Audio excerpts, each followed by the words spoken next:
이거 정말 이상해. 버나드 마르크스에 대한 레이나의 결론이었다. 그야말로 너무나 이상하다고 느꼈기에 그 몇 주일간 휴가를 뉴멕시코로 가서 보내겠다는 생각을 고쳐먹고 베니토 후보와 북극에 나가볼까 하는 생각을 내버렸다. 그러나 문제는 그녀는 북극을 알고 있었고 조지 에젤과 그곳에 간 것이 겨우 지난 여름이었다. 더욱이 북극은 을씨년스러운 곳이었다. 할 일이 없었고 호텔은 형편없이 구식이었다. 침실에는 텔레비전도 설치되지 않았고 후각 오르간도 없었으며 있는 것이라곤 다만 식상한 인조음악뿐이었다. 200명 이상의 투숙객이 있었지만 에스컬레이터식 스쿼시 코트가 25개밖에 없었다. 절대로 다시 북극에 갈 생각은 없었다. 그녀는 전에 단 한 번 아메리카에 가본 적이 있었다. 그러나 그때는 모든 것이 불충분했다. 뉴욕에서 싸구려 주말을 보내지 않았던가. 그게 장자크 하비불라와였던가. 아니면 보카노프스키 존스였던가. 그녀는 도무지 기억할 수 없었다. 여하튼 그런 것은 전혀 중요하지 않았다. 다시 서부로 일주일 동안 비행해 간다는 사실은 매우 유혹적인 것이었다. 더욱이 그 중에서 적어도 사흘은 야만인 보호구역을 답사할 수 있었다. 인공보호사를 통틀어서 야만인 보호구역 안을 구경한 사람은 대여섯 명밖에 없었다.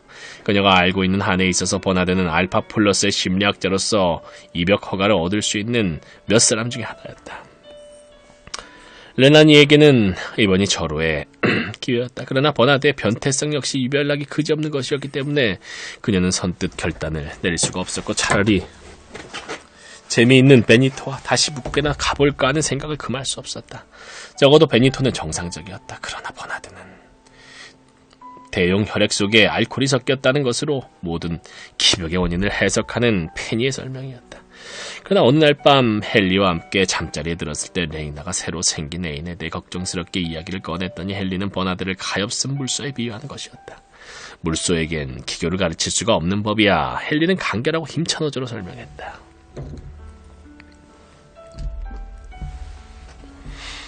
어떤 인간들은 거의 물소와 다를 게 없어. 그런 인간들은 조건 반사 교육에 적절한 반응을 보이지 않지. 불쌍한 것들이지. 버나드가 바로 그런 부류에 속해. 그래서 다행인 것은 제법 자기의 맡은 일을 잘 해내고 있다는 점이야. 일마저 못했으면 소장은 그를 데리고 있지 않았을 거야. 하지만 여기서 그가 달래듯 말을 끊었다. 버나드는 남에게 해를 끼치는 위험인물은 아니야 라고 말을 이었다. 아마 해를 끼치지 않을 것이다. 그러나 역시 꽤 불편한 인간이었다. 우선 무슨 일이든 남이 보지 않는 데서 비밀리에 하려는 편집증이 있었다. 그것은 사실상 아무것도 하지 않는 것과 다를 바 없다는 뜻이다. 도대체 비밀리에 할 수 있는 것이 어디 있단 말인가. 물론 같은 베개를 베고 잠을 잔다는 것은 예외지만 그것은 줄곧 할 수 있는 일이 아니지 않은가. 글쎄, 그런 일이 있을 수 있을까? 있을 턱이 없다. 맨 처음 둘이서 외출한 오후는 유난히 화창했다. 레이나는 토키 컨트리 클럽에서 수영을 하고 나서 옥스퍼드 유니온에 가서 저녁 식사를 하자고 제의했었다. 그러나 그곳에는 사람이 너무 많을 것이라고 버나드가 말했었다. 그렇다면 세인트 앤드류에 가서 전자골프를 치면 어떨까요? 그러나 그것도 싫다는 것이었다. 전자골프 같은 것은 시간 낭비라고 버나드는 생각하고 있었지. 그럼 시간이 무엇 때문에 있는 거죠? 레이나는 놀라서 물었다. 레이크 디스트릭, 영국의 서북방으로 시인 워즈워스가 산책하던 곳을 산책하기 위해 있는 것이라고 말하고 싶은 모양이었다. 사실 그는 그것을 제의했었다. 스키도 산 정상에서 착륙하여 2시간 정도 히스가 무성한 황야를 산책하자는 것이었다. 레니나, 당신하고 단둘이서 말입니다. 하지만 버나드, 밤새도록 단둘이 있게 될 텐데. 버나드는 얼굴을 붉히며 눈을 피했다. 난 우리 단둘이서 이야기를 하고 싶은 겁니다. 그는 어물어물 말했다. 이야기? 무슨 이야기라죠? 산보와 이야기. 오후를 그것으로 보낸다는 것은 과상망측한 일인 것 같았다. 결국 그녀는 마음 내켜 하지 않는 버나드를 설득해서 암스테르담으로 날아가서 여자 중량급 레슬링 선수권 준중결승전을 구경하기로 했다. 이 혼잡한 군중 속에서 하고 그는 투덜거렸다. 늘 그게 그건데. 근데 오후 내내 고집스러울 정도로 우울한 표정이었다. 레슬링 시합이 벌어지는 간간히 아이스크림 소마를 파는 매점에서 레니나의 친구를 몇십 명이나 만났지만 그는 그 누구와도 이야기하려 들지 않았다. 그렇게 비참한 기분에 사로잡혀 있으면서도 레니나가 반그램의 산딸기 선디를 먹으라고 억지로 권하자 버나드는 다도히 거절하는 것이었다. 그렇게 비참한 기분에서도 먹는 걸 거부했구나. 그거를 맞선 거야. 어디로 도피하지 않고 비참함에 맞선 거지. 나는 그냥 나대로 있고 싶습니다. 울적한 나대로가 좋습니다. 아무리 즐거울지라도 타인이 되고 싶지는 않습니다. 아무리 즐거울지라도 타인이 되고 싶지 않다. 멋있네. 적절한 시간에 1g 마시는 것은 9g을 절약하는 거예요. 레이나는 수면시 교육에서 얻어들은 귀한 지혜를 한 토막 끄집어냈다. 버나드는 내민 유리잔을 신경질적으로 밀어냈다. 화내지 마세요. 1세제곱센티미터가 10가지 우울증을 치료한다는 사실을 기억하시라고요. 그녀가 말했다. 제발 조용히 하십시오. 버나드가 외쳤다.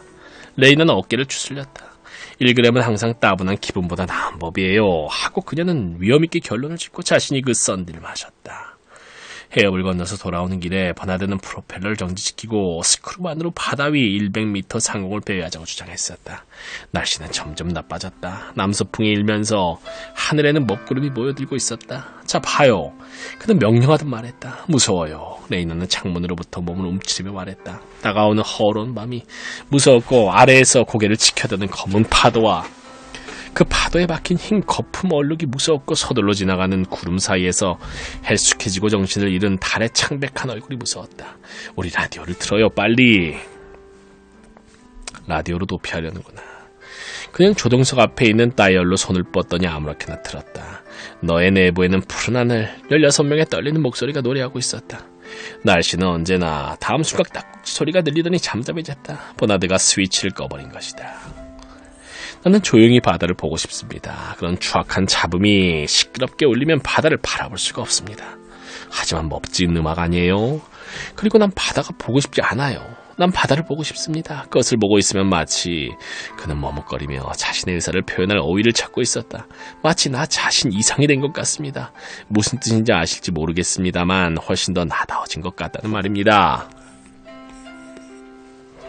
다른 어떤 완전한 것의 일부가 아니라 자신이 독립된 존재가 같다는 이야기입니다. 사회라는 조직체 속의 한 세포에 불과한 것이 아니라는 기분 말입니다. 레니나, 당신도 그런 기분이 들지 않습니까? 그러나 레니나는 비명을 질렀다. 무서워요. 하고 그녀는 되풀이했다. 사회의 일부가 되기 싫다는 말을 어떻게 하실 수 있는지. 결국 모든 사람은 모든 타인을 위해 일하고 있는 거예요. 어느 한 사람도 없이는 살 수 없는 거예요. 엡실론 계급조차도. 그건 그래요. 버나드는 조소하듯 말했다. 엡실론 계급조차도 유용한 존재들입니다. 나도 그렇고요. 그런데 나는 그렇지 않기를 간절히 바라고 있는 겁니다. 레이나는 그의 신성 모독적인 말에 충격을 받았다. 버나드. 그녀는 놀란 나머지 당황한 음성으로 항의했다. 어떻게 그런 말을 할 수가 있죠? 버나드는 레이나의 어조와는 다른 어조로 어떻게 그런 말을 하고 생각에 잠기면서 반복했다. 아니, 진정한 문제는 내가 그렇게 될 수 없는 것이 어떤 이유에서인가 하는 것입니다.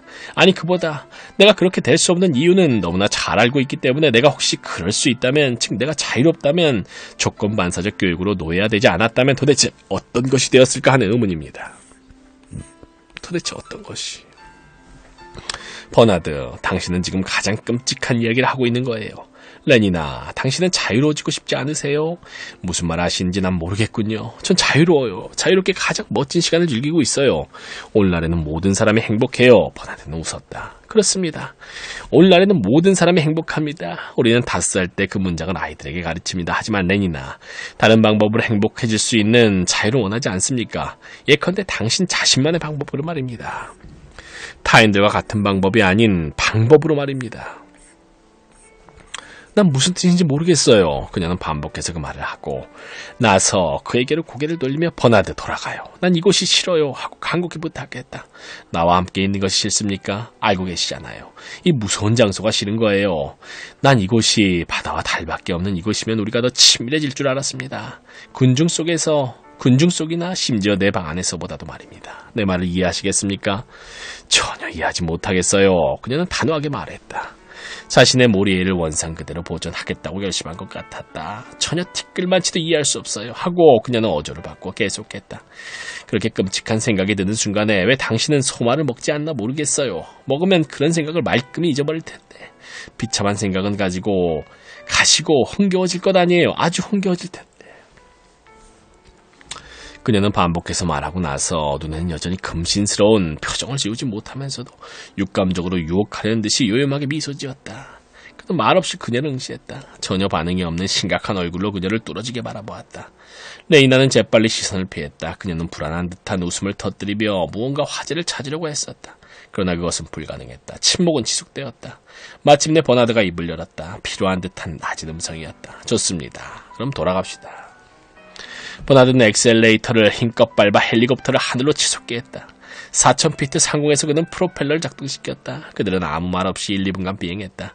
갑자기 버나드가 웃기 시작했다. 참 이상한 사람이라고 레이나는 생각했다. 그러나 웃음은 그치지 않았다. 기분이 좋아지셨군요. 그녀가 용기 내어 물었다. 대답 대신에 그는 한쪽 손에 조종대에서 한쪽 손을 떼어 그 팔로 그녀를 감싸 안더니 그녀의 유방을 주무르기 시작했다. 포드님 감사합니다. 그녀는 생각했다. 이제야 이 남자가 제정신으로 돌아왔습니다. 30분 후 그들은 버나드의 방으로 돌아왔다. 버나드는 내 아래에 소마를 한꺼번에 꿀꺽 삼키고 라디오와 텔레비전을 켜놓고 옷을 벗기 시작했다. 다음날 오후 그들은 옥상에서 만났을 때 레이나는 의미심장한 장난기를 발휘하며 물었다. 어제 재미있었나요? 버나드는 고개를 끄덕였다.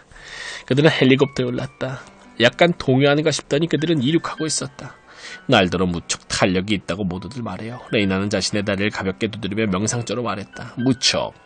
그러나 버나드의 눈에는 고통스러운 표정이 담겨 있었다. 고기 덩어리처럼 하고 그는 속으로 생각했다. 레이나는 약간 초조한 빛을 띠며 버나드를 바라보았다. 좀 지나치게 포동포동하다고 생각하지 않으세요? 그는 고개를 저었다.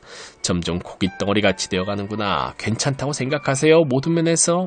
그는 다시 고개를 끄덕였다. 완벽합니다. 그는 큰소리로 말했다. 그러나 속으로 레이나는 자기 자신을 그런 식으로 생각하는군. 고깃덩어리가 되는 것을 개의치 않고 있으니 원 하고 생각했다. 레이나는 의기양양한 미소를 지었다. 그러나 그녀의 만족은 너무 일렀다. 어쨌건 잠시 후 그는 말을 이었다. 오히려 모든 것이 다른 식으로 끝났으면 좋겠습니다. 다른 식으로? 다른 식으로 끝나는 법도 있나요? 나는 함께 침대로 들어가는 것으로 끝내고 싶지 않습니다. 그는 구체적으로 말했다. 레이나는 깜짝 놀랐다. 처음 만난 날 바로 끝장내지는 않는다는 식으로 말입니다. 않는식 말입니다. 하지만 그러면 도대체 무엇? 버나드는 이해할 수 없고 위험하기 짝이 없는 헛소리를 잔뜩 늘어놓았다. 레이나는 마음의 길을 막기 위해 카지노를 썼다. 그러나 이따금 귀에 들어오는 어떤 구절은 어쩔 도리가 없었다. 나의 충동을 억제하는 효과를 실험하기 위하여. 그가 말한 것이 그녀에게 들렸다. 그 말은 그녀 속에 자리 잡은 용수초를 건드린 것 같았다. 그대가 오늘 가질 수 있는 즐거움을 내일까지 미루지 말라. 레이나는 심각하게 말했다. 14살부터 16살 6개월이 될 때까지 매주 2회씩 200번 반복한 것이군요. 이것이 그가 던진 주석이었다. 미치앙이 같은 괴상한 말이 시끄럽게 계속되고 있었다. 난 정열이 어떤 것인지 알고 싶습니다. 그가 이야기하는 것이 들렸다. 나는 무언가를 강렬히 느끼고 싶습니다. 개인이 감정을 가지면 사회는 동요하는 법이에요. 레이나가 확신에 차 말했다. 사회가 좀 동요하면 어떻습니까? 그러지 말아야 할 이유라도 있습니까? 버나드. 그러나 버나드는 거들떠보지도 않았다. 지적으로 그리고 작업 시간에는 어른이지만 감정이나 욕망이 이르러서는 갓난 아기들이 되고 맙니다. 버나드가 계속해서 말했다. 포드님께서는 아기들을 사랑하셨어요. 레이나의 말참견을 무시하며 버나드가 말했다. 요전날 나는 갑자기 항상 어른이 될 수 있다는 생각을 해보았습니다. 난 이해할 수 없군요. 레니나의 어조는 확고했다. 이해하지 못할 줄 알고 있었습니다. 그렇기 때문에 우리는 어제 아기들처럼 곧장 침대로 들어간 것입니다. 어른들처럼 기다리지 못하고 말입니다. 그렇지만 재미있지 않았어요? 레이나가 물었다. 오, 굉장히 재미있었습니다. 그가 대답은 했지만 매우 비참한 표정에다 매우 서글픈 목소리였기 때문에 그녀의 모든 승리가 일종의 일순 칭벌하는 것을 느꼈다. 아마도 나를 너무 뚱뚱하다고 느꼈나? 하는 생각이 그녀의 뇌리를 스쳤다. 내가 너더러 뭐라고 했니? 레이나가 돌아와 비밀을 털어놓았을 때 페니는 그렇게 대꾸할 뿐이었다. 내가 너더러 뭐라고 했니? 그의 대용 혈액 속에다 알코올을 넣었다니까. 어쨌든 레이나가 주장했다. 난 그 남자가 좋아. 그는 정말 멋있는 손을 가지고 있어. 그리고 어깨를 움직이는 모습, 그건 정말 매력적이야. 그녀는 한숨을 쉬었다. 그런데 그렇게 괴짜 노릇만은 하지 말았으면 좋겠어. 소장실 문 밖에서 잠시 멈춰서서 버나드는 심호흡을 하고 어깨를 펴고 틀림없이 방 안에서 당하게 될 혐오와 못마땅해야 할 태도에 대비하기 위해 마음을 가다듬었다. 그는 노크를 한 다음 안으로 들어갔다. 허가증의 서명을 부탁하러 왔습니다. 그는 될수록 경쾌한 음성으로 말하고 지필용 탁자 위에 서류를 놓았다. 소장은 그를 못마땅한 표정으로 힐끗 바라보았다. 그러나 서류의 상단에는 3개의 총통 사무국의 직인이 찍혀 있었고 무스타파 몬네의 서명이 대담하고 뚜렷하게 하단을 장식하고 있었다. 모든 것이 완벽한 서류였다. 소장도 별도 오리가 없었다. 그는 연필로 자기 이름의 이니셜을 기입했다. 무스타파 몬네라는 글자 밑에 2개의 작고 창백한 글자가 엎드리고 있는 꼴이었다. 그가 아무런 언급도 없이 그렇다고 다정하게 잘 다녀오라는 인사도 없이 서류를 돌려주려는 순간이었다. 그 어가증의 본문에 적힌 무언가가 그의 시선을 끌었다. 뉴멕시코의 야만인 보호구역에 가는 건가 하고 그가 말했다. 버나드를 향해 치켜올린 그의 음성과 그의 얼굴은 경악으로 흥분된 표정을 짓고 있었다. 소장의 놀란 표정을 보고 놀란 버나드는 고개를 끄덕였다. 침묵이 흘렀다. 소장은 얼굴을 찡그리면서 의자에 몸을 뒤로 기댔다. 몇 년 전이더라. 소장은 버나드에게라기보다 자신에게 말하고 있었다. 아마 20년 전일 거야. 아니 25년 전쯤일 거야. 내가 자네 나이였으면 틀림없지. 그는 한숨을 몰아쉬며 고개를 저었다. 버나드는 마음이 상당히 불편했다. 그렇게 인습적이고 빈틈없는 사람이 그처럼 엉뚱한 짓을 했다니. 그는 얼굴을 가리고 방 밖으로 도망치고 싶었다. 먼 과거의 이야기를 하는 인간들에게 어떤 본질적인 반감을 느꼈다는 뜻은 아니다. 그의 상상에 불과한 것인지는 몰라도 그런 감정은 그가 이미 탈피한 수면시교육의 편견에 불과했다. 그를 부끄럽게 만드는 것은 소장 같은 사람이 못마땅하게 여기면서도 그 금지된 장난에 빠져든 적이 있었구나 하는 깨달음이었다. 어떤 내적 동요가 그렇게 하게 했을까? 불편한 감정을 지닌 채 버나드는 소장의 말을 열심히 경청했다. 나도 자네와 같은 기분이었어. 소장은 이야기했다. 야만인들을 보고 싶었던 거야. 뉴멕시코 여행을 위한 허가를 받아 여름 휴가를 떠났던 게지. 그 당시 내 것이었던 소녀를 데리고 왔었지. 그녀는 베타 마이너스였어. 내 기억으로는. 소장은 눈을 감는다. 노란 머리칼을 가진 여자였어. 여하튼 탄력이 있는 여자였어. 특별한 정도로 탄력이 있었지. 그것만은 기억하고 있네. 우리는 그곳에 가서 야만인들을 구경하고 말을 타고 이것저것 돌아다니는 등 여러 가지를 했어. 그러다가 휴가의 마지막 날이라고 기억되는데 그녀가 그만 없어져 버린 거야. 우리는 기분 나쁜 어떤 산을 말을 타고 올라갔었지. 무척 덥고 답답한 날이었어. 우리는 점심을 먹고 낮잠을 잔 거야. 아니 적어도 난 틀림없이 낮잠을 잤던 거야. 그동안의 여자는 혼자서 산보하러 갔음에 확실해. 여하튼 내가 눈을 떠보니 그녀가 없더군. 바로 그 순간에 내가 평생 겪어보지 못한 무서운 폭우가 쏟아지기 시작했어. 폭우가 쏟아지며 천둥소리가 요란했고 번개가 하늘을 가르고 있었지. 말들은 밧줄을 끊고 도망쳤어. 도망치는 말을 잡으려다 난 쓰러졌지. 그 바람에 무릎을 다쳐 거의 걸을 수가 없더군. 나는 그래도 그녀를 찾으려고 고함을 치며 다시 찾아 나섰지 뭔가. 그러나 그녀의 모습은 어디에도 보이지 않았어. 그러다가 혼자 휴식처로 돌아갔다는 생각이 들어. 그래서 우리가 올라온 길을 따라 계곡을 기어내려갔지. 무릎은 쑤시고 통증은 심했어. 게다가 나는 소마까지 잃어버렸던 거야. 내려오는데 많은 시간이 걸렸어. 자정이 넘어서야 휴식소로 돌아왔던 거야. 그런데 그녀는 휴식처에도 없었어. 그곳에 없더군. 소장은 그 말을 반복했다. 침묵이 흘렀다. 그런데 말이야 하고 마침내 소장은 말을 이었다. 다음날 수색을 개시했지. 그러나 우린 그녀를 찾지 못했어. 어떤 협곡에 떨어졌던가 아니면 산에 사는 사자에게 잡혀먹혔음에 틀림없을 거야. 그건 아무도 모르는 일이야. 여하튼 끔찍한 일이었지. 그때 나는 몹시 당황했었지. 사실 그럴 필요가 없었는지도 모르지. 따지고 보면 그것은 누구에게나 일어날 수 있는 사고였으니까. 물론 사고라는 육신은, 사회라는 육신은 그것을 구성하는 세포가 변해도 존속하는 거야. 그러나 이러한 수면시 교육으로 얻어진 위로는 그다지 효과를 발휘하지 않은 것 같았다. 사실 나는 때로 그 사건을 꿈속에서 보는 적이 있어. 소장은 머리를 흔들며 낮은 목소리로 이야기를 계속했다. 천둥 소리에 깨어났을 때 그녀가 없어진 것을 발견하고 나무 사이를 헤치며 그녀를 찾는 꿈을 꿀 때가 있어. 그는 입을 다물고 회상에 잠겼다. 큰 충격을 받으셨겠군요. 버나드는 거의 부럽다는 듯이 말했다. 그의 목소리를 듣고 소장은 죄를 지은 것처럼 제정신으로 되돌아와서 버나드를 힐끗 보더니 시선을 피하고 얼굴을 붉혔다. 그러고는 갑자기 다시 의심스럽다는 표정으로 버나드를 바라보고 위험을 되찾더니 함부로 오해하지는 말게 하고 말했다. 그녀와 불미스러운 관계에 있지는 않았다네. 감정이 개입되었다거나 오랜 기간 연장된 관계는 아니었지. 완전히 건전하고 정상적인 관계였어. 그는 버나드에게 허가증을 내주었다. 내가 왜 이런 쓸데없는 이야기로 자네를 치리하게 했는지 모르겠건 불명예스러운 비밀을 털어놓은 자신에 대해 분노를 느낀 소장은 그 분노의 방향을 버나드에게 돌렸다. 그의 눈빛은 확실히 악의에 차 있었다.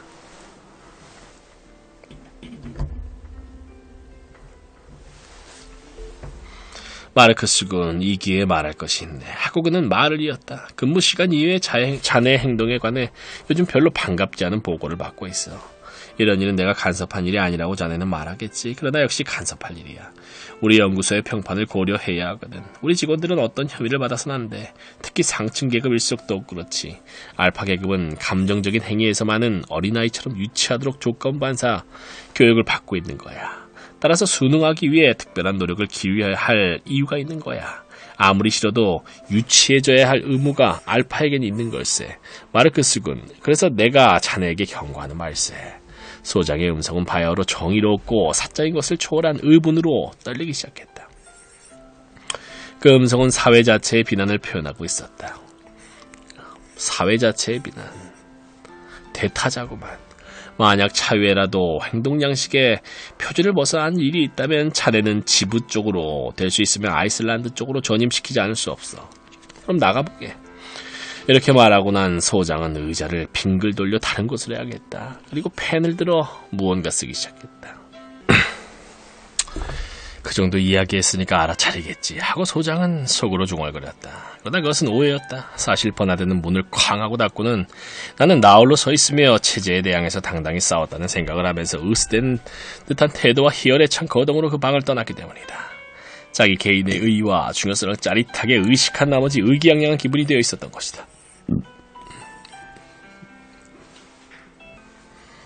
박해를 받는다는 의식조차도 그를 절망으로 몰아넣지 못했으며 우울증은커녕 원기를 더해주는 것이었다.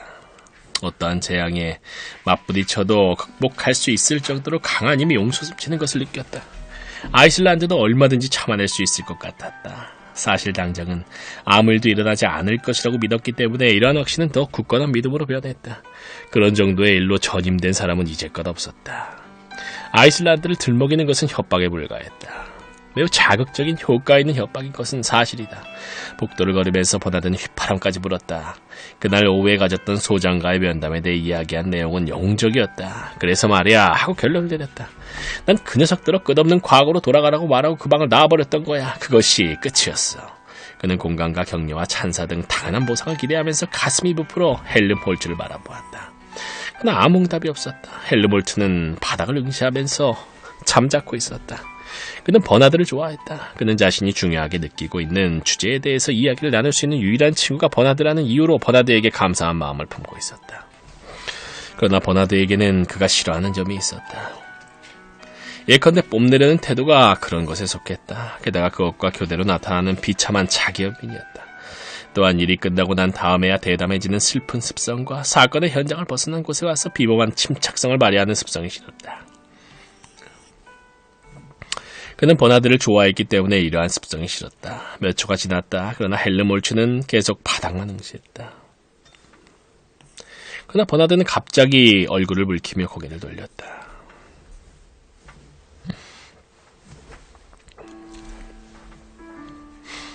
여행은 별다른 사고 없이 평온했다. 블루 퍼시픽 로켓은 뉴올리언스에 도착했을 때는 2분 30초 빨랐으나 텍사스 상공에서 토네이도를 만나 4분이 늦었다.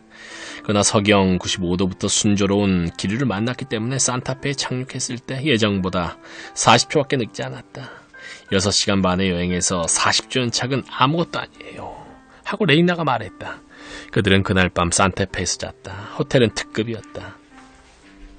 예컨대 지난 여름 고생한 형편없는 오로라, 보라, 팰리스 호텔과는 비교할 수 없이 좋았다. 액체 공기, 텔레비전, 진동식 마사지, 라디오, 끓는 카페인 용액, 뜨거운 피임제 8가지 향수 등이 각 침실마다 비치되어 있었다. 홀에 들어갔을 때 인조음악 장치가 작동하고 있었고 뭐 한 가지 나무랄 데가 없었다. 승강기 안에 게시판을 읽어보니까 호텔 안은 에스컬레이터식 옥내 테니스 코트가 60개나 있었고 장애물 골프와 전자골프는 정원에서 모두 가능하다는 것이었다. 정말 너무 멋지군요. 레이나가 환성을 질렀다. 줄곧 이곳에서 머물 수 있었으면 좋겠네요. 에스컬레이터식 테니스 코트가 야만인 보호구에게는 그런 것이 없을 겁니다. 버나드가 그녀에게 경고했다. 향수도 없을 것이고 텔레비전이나 열탕도 없을 겁니다. 그런 것을 참을 수 없다고 느낀다면 내가 돌아올 때까지 여기에 머무르십시오. 레이나는 기분이 상했다. 물론 나도 참을 수 있어요. 그저 여기가 좋다고 말했을 뿐이에요. 진보는 멋있는 것이니까요. 그렇지 않아요? 13살 때부터 17살 때까지 매주 500번씩이나 반복한 내용이군. 버나드는 혼잣말을 하듯 필요한 음성으로 말했다. 지금 뭐라고 하셨죠? 진보는 멋있는 거라고 말했습니다. 정말 보고 싶지 않으면 이 보호구역에 와서는 안 된다고 말했던 겁니다. 전 보고 싶은걸요. 그렇다면 좋습니다. 버나드가 말했다. 거의 위협하는 듯한 말투였다. 그들의 허가증에는 보호구역 감독관의 서명이 필요했기 때문에 다음날 아침 그의 사무실을 당연히 찾아야 했다. 엡실론 플러스 계급의 짐꾼이 버나드의 카드를 접수했다. 그래야 그들은 즉시 안으로 안내되었다. 감독관은 짧은 금발머리의 알파 마이너스였다. 키가 작고 붉고 둥근 얼굴에 어깨는 넓었고 목소리는 크고 우렁찼음에 수면시 교육에서 받은 지혜를 발표했는데 잘 적응된 사나이였다. 그는 엉뚱한 정보와 이쪽에서 구하지도 않은 좋은 충고를 하는 데는 고갈될 줄 모르는 광맥이었다. 한번 시작하면 요란한 음성으로 그칠 줄 모르고 계속했다. 56만 제곱킬로미터의 토지를 4개의 소보호지구로 분할하여 각각 고압전선 철책으로 둘러쳤습니다.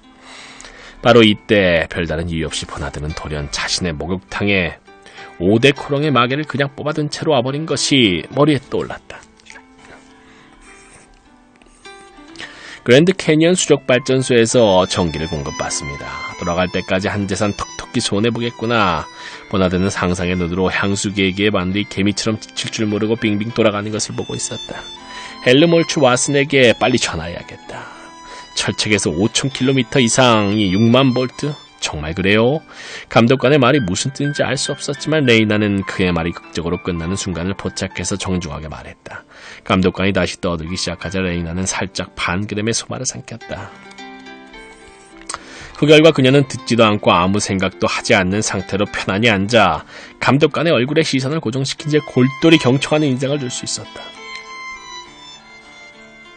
철책을 건드리는 순간 즉사합니다. 감독관은 엄숙하게 선언했다. 야만인 보호구역에서 탈출한다는 것은 불가능합니다. 탈출이란 단어는 암시적이었다. 그럼 이제 버나드가 반쯤 몸을 일으키면서 말했다. 슬슬 가봐야겠습니다. 작고 검은 바늘이 벌레처럼 시간을 갉아먹으면서 그의 돈을 먹어치우고 있었다. 탈출은 불가능합니다. 감독관은 손을 저 다시 의자에 앉도록 꺼내면서 그 말을 반복했다. 허가증에는 아직 서명을 받지 않았기 때문에 버나드로서는 어쩔 수 없이 의자에 다시 앉아야 했다. 보호구역에서 태어난 것들은 젊은 숙녀께서도 기억해 주십시오. 레이나를 음탕한 눈으로 힐끗 보면서 걸맞지 않게 속삭이는 소리로 말을 이었다. 보호구역에서는 징그러운 이야기지만 아직 사람이 아기를 낳습니다. 이건 정말입니다. 이 창피한 화제를 꺼내면 레이나가 얼굴을 붉힐 것이라고 감독관은 예상했던 모양이다. 그러나 레이나는 모든 것을 알고 있다는 표정으로 단지 미소만 지을 뿐 정말 그래요? 하고 말했다. 실망한 감독관은 다시 말을 이었다. 다시 반복하겠습니다만 여기에서 태어난 것들은 여기서 죽을 운명을 벗어나지 못합니다. 죽을 운명을 매분마다 1데시리터에 5대 코롱이 1시간에 6리터. 이제 그만. 버나드가 다시 시도했다. 우린 이제 감독관은 몸을 앞으로 기울이며 손가락으로 탁자를 가볍게 두드렸다. 보호구역 내에 몇 명의 인간이 거주하느냐고 묻는다면 나는 대답하겠습니다. 자부 의기양양했다. 우린 모른다고 대답할 수밖에 없습니다. 짐작만 가능합니다. 설마. 젊은 숙녀분, 내 말은 정말입니다. 24시간에 6배, 아니 거의 36시간에 6배 가까워졌을 거다. 버나드는 창백하고 초조해야 될 나머지 몸을 떨었다. 그러나 그 시끄러운 음성은 용서 없이 계속되었다. 약 6만의 인디언과 호녀라들, 전적인 야만인, 우리의 검사관들이 이따금 방문합니다. 그것 말고는 문명사회와 전혀 접촉이 없습니다. 아직도 구역지라는 습성과 풍습을 지니고 젊은 숙녀께서 아시는지 모르겠습니다만 결혼과 가족들, 조건반사적 습성 훈련은 없고 망측한 미신들, 기독교와 토템 신앙과 조상숭배, 주니어와 스페인어와 아사파스카노와 같은 죽은 언어들, 퓨마, 바늘다람쥐, 그리고 그 밖에도 사나운 맹수들, 전염병 승려, 독이빨을 가진 도마뱀들. 설마 그들은 겨우 그것을 빠져나왔다. 버나드는 전화통으로 달려갔다. 급히 서둘렀지만 헬름홀츠 왓슨과 통화하는 데 거의 3분이 걸렸다. 이제 아만인들 사이에 들어온 모양이야. 그는 불평조로 말했다. 여긴 말할 수 없는 비능률이 판치고 있다니까. 1g 마셔봐요. 레이나가 제의했다. 버나드는 오히려 화가 난 상태가 좋았기 때문에 그녀의 제의를 거절했다. 마침내 다행히도 통화가 되어 헬름 몰츠가 나왔다. 그는 헬름 몰츠에게 사건을 설명했다. 그러자 그는 즉시 가서 5대 코롱마개를 잠가주겠다고 약속했다. 그런데 마침 이렇게 통하게 된 김에 소장이 어제 저녁 공식적으로 발표한 내용을 버나드에게 전달하겠다는 것이었다. 뭐라고? 나 대신 딴 사람을 물색 중이라고? 버나드의 음성에는 괴로워하는 음색이 섞이고 있었다. 그래, 확정된 거야? 아이슬란드라는 말을 했어? 정말 그가 그렇게 말했어? 포드님 맙소사, 아이슬란드라. 버나드는 수화기를 내려놓고 레이나를 돌아다보았다. 그의 얼굴은 창백해졌고 완전히 낙심한 표정이었다. 무슨 일이 일어났나요? 그녀가 물었다. 무슨 일? 그는 의자 속으로 털썩 주저앉았다. 난 아이슬란드로 전출되는 모양입니다. 소마의 힘을 빌리지 않고 오로지 자신의 내적인 힘에 의존한 채 어떤 크나큰 시련이나 고통이나 어떤 박해에 직면한다면 도대체 어떤 기분일까 하고 버나드는 전에 여러 번 상상한 적이 있었다. 그는 심지어 고통을 동경한 적이 있었다. 일주일 전만 해도 소장실에서 자신이 용감하게 반항했고 한마디 하지 않고 초연하게 고통을 감수하는 장면을 상상했었다. 소장의 협박은 사실상 그의 의지를 고취시켰으며 자신이 실제보다 커졌다는 느낌을 주었었다. 그러나 이제야 깨달은 것은 모든 게 소장의 협박을 진지하게 받아들이지 않은 데서 비롯된 것이었다. 막상 다치면 소장도 그 어떤 조치에 대한 결단을 내리지 못할 것이라고 그는 믿었던 것이다. 그러나 이제 그러한 협박이 현실로 탈바꿈할 가능성이 많아지자 버나드는 겁이 났다. 단지 상상적 금욕주의라든가 이론적 용기는 이제 흔적도 없어졌다. 그는 자신에게 분개했다. 얼마나 바보스러운가. 소장에게도 분개했다. 자신에게 다시 한 번의 기회도 주지 않다니 너무나 불공평하다. 이제는 의심할 여지도 없이 다시 기회를 주면 기꺼이 받아들일 텐데 그 기회를 주지 않다니. 게다가 아이슬란드라니. 레이나는 고개를 저었다. 과거와 미래의 골치를 앓지 말고 그녀는 격언을 인용하고 있었다. 소마 1g을 마시면 현재만 있을 뿐. 결국 그녀는 버나드를 설득하여 내 아래 소마를 삼키게 했다. 5분 지나자 뿌리도 결실의 열매도 소멸되고 단지 현재라는 꽃말이 장밋빛으로 피어났다. 진꾼이 가져온 정갈에는 감독관의 명령으로 보호구역의 경비원이 헬리콥터를 가지고 와서 호텔 옥상에서 대기하고 있다는 것이었다.